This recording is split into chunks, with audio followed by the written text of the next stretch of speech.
नमस्कार दोस्तों, मैं हूं पुलकित मोहन सिंगला। स्वागत है आपका हमारे चैनल में। दोस्तों, आज हम इस विषय में बात करेंगे कि लोग क्यों दूसरे लोगों को रोकते हैं जब वो किसी जानवर को कुछ खिलाते हैं या उसकी केयर करते हैं। बहुत लोग ये सवाल करते हैं कि जब भी वो कोई ह्यूमैनिटी का काम करना चाहते हैं जानवरों के प्रति, जैसे कि गली के कुत्तों को भोजन देना, पक्षियों को दाना डालना, बंदरों को केले देना या कुछ भी खाने को देना, कोई भी जानवर को कुछ भी शेल्टर देना, तो बाकी लोग अड़ंगा डालते हैं, परेशानी क्रिएट करते हैं, ऐसा करने नहीं देते। और खाली कुत्ते की या पक्षी की बात नहीं, कोई बिल्ली है, बिल्ली को दूध नहीं पिलाने देंगे, कोई गाय है घूम रही है उसको कोई कुछ खिला रहे खिलाने नहीं देंगे। बहुत जगह ऐसा देखा गया है, कई जगह मीडिया में भी दिखाया गया है कि कोई डॉग को फीड कर रहा है तो उसको मार रहे हैं, पीट रहे हैं, उसके साथ बुरा व्यवहार कर रहे हैं। एक पोस्ट भी पता नहीं मैंने देखी थी, वायरल हो रही थी कि किसी डॉग लवर को बहुत ज़्यादा मारा पीटा, खूनम खून कर दिया। और मुझे ये बात समझ नहीं आती कैसी मानसिकता है। आपके अंदर का पाप इतना बढ़ गया कि आप दूसरे को भी पुण्य कर्म करने से रोक रहे हो, उसको ये भी आपसे बर्दाश्त नहीं। चलो, आपके अंदर हिम्मत नहीं कि आप पुण्य कर्म कर सको, आपके अंदर हिम्मत नहीं कि आप सत्कर्म कर सको, आपके अंदर हिम्मत नहीं कि आप अच्छा कर्म कर सको, आपका दिल इतना बड़ा नहीं कि आप किसी और पे पैसा खर्च कर सको, किसी जानवर को कुछ खिला सको, क्योंकि आपके अंदर इंसानियत नहीं, आपकी आत्मा नहीं है। तो इसका मतलब ये नहीं कि आप दूसरे को भी नहीं करने दोगे। ये जो प्रवृत्ति है ये राक्षसी प्रवृत्ति है। राक्षस क्या करते थे जिनका संहार श्री राम जी ने किया? राक्षसों की क्या प्रवृत्ति होती थी कि दूसरे के सत्कर्म में विघ्न डालना। पहले योगी वगैरह संत वगैरह यज्ञ करते थे, उसमें विघ्न डालना, पशुओं को खा जाना, जानवरों को खा जाना, उनको पालने वालों को सताना।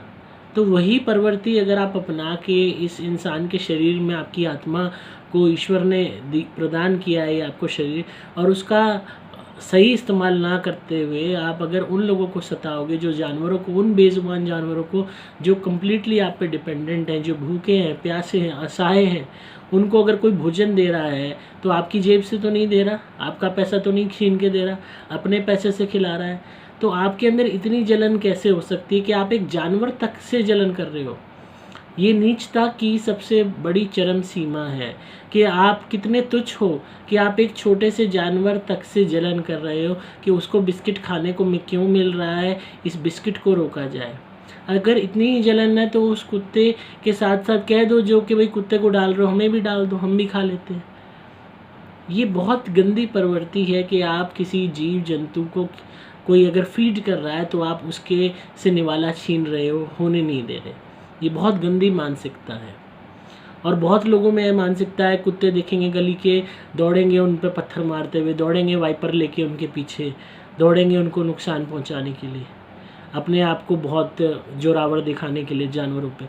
अरे बेजुबान जानवर पे किस बात का वो दिखा रहा है? जब ईश्वर की लाठी लगेगी ना, तो कितना ही शक्तिशाली हो, बहुत बेभाव की लगेगी, और ऐसी लगेगी कि अच्छा वो याद आ जाएगा। ईश्वर से डरो। हर इंसान, क्या हर जानवर ईश्वर का है, उन्हीं का बनाया हुआ है। हर एक में वही आत्मा का वास है जो तुम्हारे अंदर है। जैसे तुम्हें दर्द होता है उन्हें भी होता है, जैसे तुम्हें भूख प्यास लगती है उन्हें भी लगती है। तुम्हें तो मानव शरीर मिला है, तुम तो खुश हो, बढ़िया कपड़े पहन रहे हो, बढ़िया मकान में रह रहे हो, खा रहे हो पी रहे हो, 4 पैसे कमा रहे हो। वो जानवर तो बेचारे असहाय हैं, ना उनके तन पे कपड़ा है, ना उनके पास भोजन है, ना पानी है, ना कोई घर है, ना मकान है। सड़कों पे भूखे प्यासे भरी धूप में डोलते हैं, नंगे पाँव उनके जलते हैं, और गंदा संदा पानी पी के गुजारा चलाते हैं, कूड़े में मुंह मार के गंद को खा के गुजारा चलाते हैं। मुझे पता नहीं चलता ये नफ़रत कहाँ से आती है उन बेजुबान जानवरों के प्रति जो आपका कुछ नहीं बिगाड़ रहे, आपको कुछ नहीं कह रहे, बस अपनी इस योनि को भोग रहे हैं। उनको आप ढंग से तो खैर वो भोग भी नहीं रहे, अपने बस काट रहे हैं जीवन को भूखे प्यासे तड़पते हुए। उनकी तड़प को और बढ़ा रहे हो, उनको वो योनि भी नहीं काटने दे रहे। अगर कोई उनकी योनि उनको काटने में मदद कर रहा है, उन्हें थोड़ा बहुत खिला पिला के या कंफर्ट दे के, तो आप उसको भी ख़राब कर रहे हो ताकि वो और प्रताड़ित हों और दुखी हों। तो ये बहुत बड़ा पाप है। कई फ़ोटोज़ ऐसी देखी जिन्होंने जो है मन को इतनी ठेस पहुंचाई, खाने में कुछ ना कुछ मिला के जानवरों को खिला रहे हैं, कहीं नोकीली चीज़ें डाल रहे हैं, कोई वैसे बांध के मार रहा है। ये आप कितने ही राजी हो लो, खुश हो लो, इसी योनि को आप भी प्राप्त होगे। ये वाला टॉर्चर जो आप जानवरों को कर रहे हो, या उन्हें उनका खाना पीना छीन रहे हो, या जो सत्कर्म कर रहा है उसको रोक रहे हो, आप भी इसी बुरे कर्मों के नतीजे से वैसे ही पशु बन के पैदा होगे, और आपके साथ वही ट्रीटमेंट होगा, क्योंकि ये न्याय होगा कर्म का, कर्मफल होगा ये जो आपके लिए निर्धारित किया जाएगा। तो अभी भी वक्त है, सुधर जाओ, ईश्वर से डरो। भगवान सबको देख रहा है, आपके हर कर्म को देख रहा है। वो बेजुबान है, पर इसका मतलब ये नहीं कि वो बद्दुआ नहीं दे सकता। उसके दर्द खाली नहीं जाएगा, उसकी चीखें खाली नहीं जाएंगी, उसकी भूख खाली नहीं जाएगी, उसकी प्यास खाली नहीं जाएगी। वो आपको जब तक सज़ा ना दिला दे तब तक चुप नहीं बैठेगी। वो आवाज़, वो दर्द, वो करहाने वाली, वो रोने वाली, वो भूख प्यास एक ऐसा पाप आपके ऊपर चढ़ाएगी जिसका फल आपको भोगना ही पड़ेगा। तो मेरे भाइयों बहनों, आज भी किसी का सवाल था कि वो भोजन कराते हैं कुत्तों को तो लोग उन्हें रोकते हैं, करवाने नहीं देते। वो रोकते हैं, परेशान करते हैं, झगड़ा करते हैं कि कुत्ते को खाना नहीं डालना। पता नहीं किस बात का पेट में दर्द हो रहा है, कुत्ते से किस बात की जलन हो रही है। मैंने उनको यही कहा कि आप ऐसे पापियों की परवाह मत कीजिए और अपने सत्कर्म को करते रहिए, क्योंकि ये वही राक्षस हैं जो महाभारत के वक्त में भी थे, रामायण के वक्त में भी थे, जो पौराणिक कालों में भी थे, जो लोगों के सत्कर्म को रोकते थे। और आज कलयुग में तो राक्षस ही राक्षस हैं हर जगह, इंसान बहुत कम है। हाँ, सींग नहीं है पर प्रवृत्ति वही वाली है। तो ऐसे राक्षसों को इग्नोर कीजिए और अपने सत्कर्म को बंद मत कीजिए। मैंने खुद अपने जीवन में ऐसे राक्षस देखे हैं। पक्षियों को मैं दाना डालता था, क्यों डालते हो पक्षियों को दाना, छत पे क्यों डालते हो अपनी, ये आ जाते हैं, यहाँ क्यों डालते हो, गली के कुत्तों को दूध क्यों पिलाते हो, गाय जा रही है उसको ये क्यों खिलाया। पता नहीं जानवरों से किस बात की जलन, मतलब जलन की भी कोई सीमा होती है ना। यहाँ तो इंसानों से जलन एक थी, वो पार करते करते जानवर तक पहुँच गए। तो कितनी ज़्यादा तुच्छ ऐसे इंसान हैं, ऐसे पापी कितने तुच्छ हैं। ये वो लोग हैं जो जानवर के मुंह से निवाला छीन के खा लें अगर इनका बस चले तो जलन और नफ़रत और इनके अंदर की जो पाप है वही इनसे ऐसे बुरे कर्म करवाता है कि वो दूसरे के सत्कर्म को रोकने के लिए अग्रसर रहते हैं। तो ऐसे लोगों को जो है ईश्वर पे छोड़ दो, ईश्वर अपने आप इन्हें सज़ा देगा, इन्हीं योनियों में डालेगा और तब देखेगा कि इनकी आत्मा कैसे तड़पती है। आप अपना सत्कर्म बंद मत करना। कुत्तों को, बिल्ली को भोजन कराते रहो, पक्षियों को भोजन कराते रहो, गाय को, बंदर को, जिस भी जानवर को मौका मिले, सूअर को। हर जानवर में ईश्वर है, हर जानवर में आत्मा है, हर जानवर को दर्द महसूस होता है, हर जानवर को भूख प्यास लगती है। तो हर एक का दर्द समझो, हर एक की भूख प्यास समझो। हम तो दिन में 3 दफ़ा खाना खा लेते हैं, बीच में स्नैक्स भी खा लेते हैं, पर ये जानवर बेचारे पूरे दिन डाएँ डाएँ डोलते हैं भूखे प्यासे। कभी कभार मिल गया, कभी नहीं मिला, कभी कूड़े में से गंद खाया, कभी कुछ खाया, कभी नहीं मिला, कभी भूखे ही पड़े रहे। तो जितना अपनी तरफ से कर सकते हो कर दो। ये ऐसा पुण्य कर्म है, एक भूखा इंसान तो का पेट भरने का इतना पुण्य नहीं मिलेगा जितना एक भूखे जानवर का पेट भरने का मिलेगा।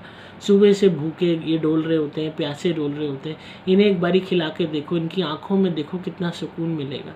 वो तृप्ति आपको महसूस होगी, आपके अंतर मन तक छू जाएगी वो, और आत्मा से आत्मा को जुड़ाव होगा। उसको जानवर समझ के तुच्छ मत समझो, वो भी तुम्हारा ही भाई है, तुम्हारी ही बहन है, तुम्हारे ही हैं वो भी। हम सब ईश्वर के अंश हैं, वो भी ईश्वर का अंश है। बस कुछ कर्मों द्वारा वो उस योनि में कैद है, पर आत्मा वही है, वैसा ही महसूस करती है जैसा हम करते हैं। तो उस पर दया करो। ईश्वर ने अगर तुम्हें मौका दिया है सत्कर्म करने का तो उसको हाथ से जाने नहीं देना। ये बहुत मुश्किल से मिलता है मौका। अभागे हैं वो लोग जो इस सत्कर्म को नहीं कर पा रहे हैं और जीवन को पैसा सिर्फ अपने ऊपर खर्च कर रहे हैं। अगर तुम्हें मौका मिल रहा है इन 2 हाथों से पैसा खर्च करके इन पशु पक्षियों का कल्याण करने का, इनकी दवाई कराने का, इनको भोजन देने का, इनको शेल्टर देने का, तो ये इतना बड़ा पुण्य है जिसका मुकाबला कोई पूजा पाठ, कोई धर्मस्थल नहीं कर सकता। तो इस मौके को हाथ से जाने मत दो। जब भी मौका मिलता है इनको फीड करो, जितना हो सकता है इनको खिलाओ पिलाओ, इनकी सेवा करो। मैं तो यही कहूँगा। और बाकी जैसे कोई भी लोग सताते हैं इनकी परवाह मत करो, आप अपने सत्कर्म पे लगे रहो। तो इसी तरह सुनते रहिए, प्यार देते रहिए। आई होप आपको आज की वीडियो ज़रूर पसंद आई होगी। और दोस्तों, हमारी आध्यात्मिक उन्नति के लिए बहुत ज़रूरी है इस बात को समझना कि हम सब एक हैं।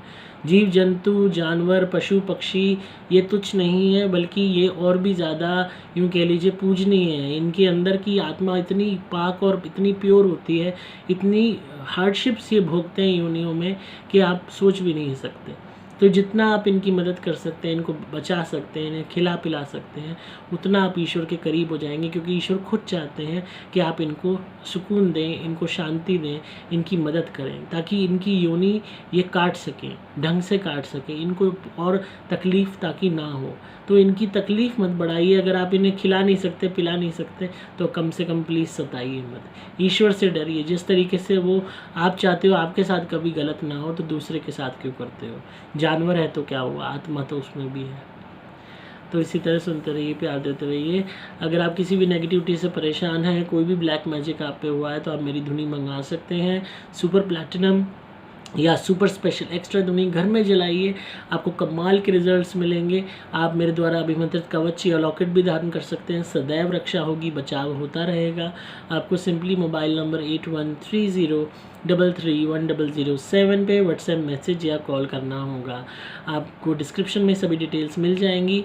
आप पेड कॉल कंसल्टेशन बुक करके अपने केस के विषय में मुझसे फ़ोन पे बात कर सकते हैं। साथ में तभी की तभी रेमेडीज़ भी ले सकते हैं, जो पर्सनलाइज्ड रेमेडीज़ होंगी आपके केस के हिसाब से। आप अपनी कुंडली भी बनवा सकते हैं। तो इसी तरह सुनते रहिए, प्यार देते रहिए। मैं हूँ आपका दोस्त पुलकित मोहन सिंगला।